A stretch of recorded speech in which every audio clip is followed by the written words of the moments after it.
E vamos agora à entrevista do dia com Maria Lídia Flandoli.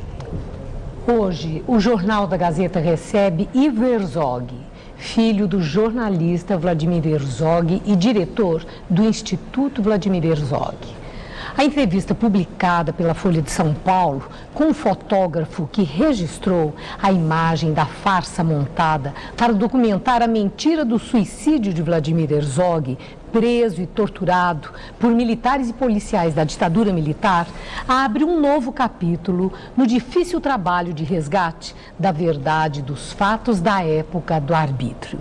Obrigada, Ivo, por estar aqui. O que é que você acha? A presidente Dilma já sancionou a lei de acesso às informações públicas. Entretanto, está demorando um pouco para nomear aqueles que vão compor a Comissão da Verdade. Você acredita que a entrevista e declarações desse fotógrafo que fez aquela imagem do seu pai, Ivo Herzog, fazendo aquela farsa de que ele teria se suicidado, coisa que na época ninguém acreditou, tanto que houve uma reação que se aglutinou para o combate, né, àquela ditadura que estava instalada a partir daquilo. Você acredita que a Comissão da Verdade agora possa ser agilizada, digamos? Boa noite, Maria Lídia. Bom, primeira coisa, eu acho que... eu espero que não seja agilizada, eu espero que ela seja bem feita. O mais importante é que a comissão seja bem feita. Eu acho que a gente esperou muitos e muitos anos no país para ter um instrumento institucional do governo para recuperar, para contar a história das coisas que aconteceram nesse país. Foi um longo processo. Isso já aconteceu nos outros países da América Latina e não tinha acontecido no Brasil. E aconteceu no governo da Dilma. Esse decreto foi assinado no ano passado, no primeiro ano de governo dela. Então, por esse ponto de vista, eu acho que até foi bom, foi rápido. Claro que tem essa expectativa que comecem logo esses trabalhos. O mais importante da Comissão da Verdade é que ela seja de qualidade.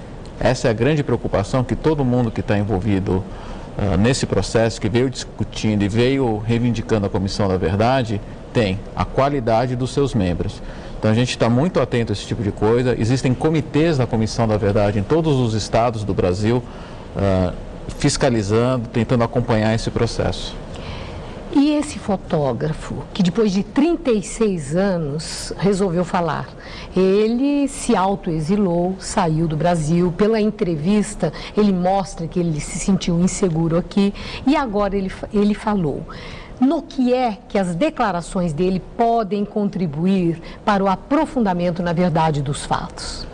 Acho que o primeiro ponto bastante interessante é saber se ele se exilou, né? Exílio é uma palavra muito importante. Eu não sei se ele se exilou ou se ele foi morar nos Estados Unidos. Eu lembro que as pessoas gostavam de morar nos Estados Unidos, né? Era o país da prosperidade. Hoje é o Brasil, né? O pessoal quer vir para cá.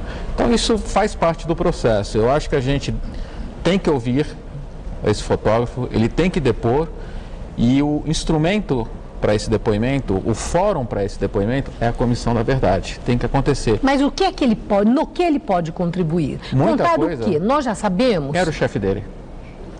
Por exemplo. Quem era o chefe? Quem era o chefe dele? Quem mandou? Quem mandou, porque ele é uma peça num jogo de xadrez. Mas ele não é a parte mais interessante onde está a inteligência, e não quem era que estava simplesmente executando.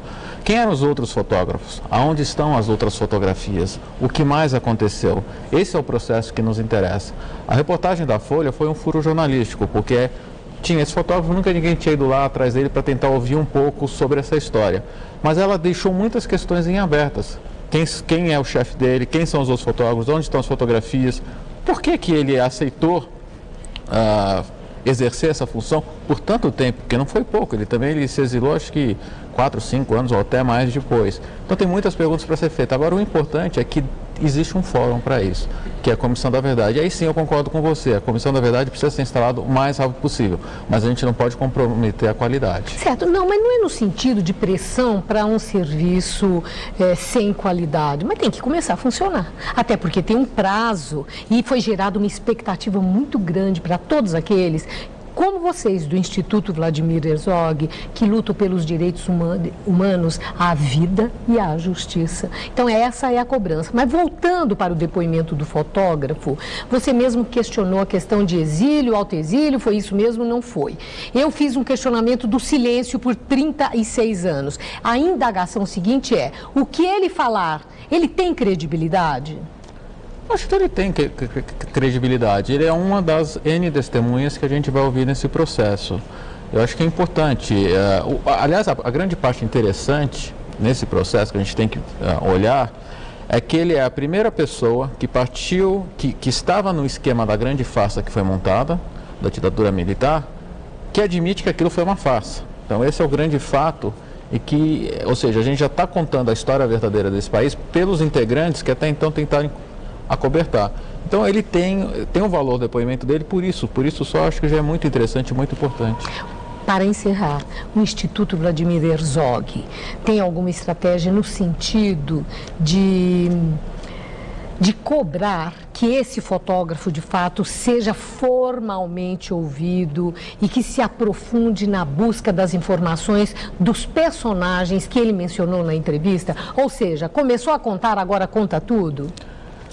Começou a contar, agora nós vamos contar toda a história do Brasil. O Instituto, pelo Instituto, a gente já vem fazendo um trabalho de resgate da história recente do país. A gente tem um projeto chamado Resistir é Preciso, que já fez N publicações, já ouviu depoimentos dos jornalistas que foram perseguidos pela ditadura. Inclusive é um material, isso é muito interessante, que a gente distribui gratuitamente para as escolas.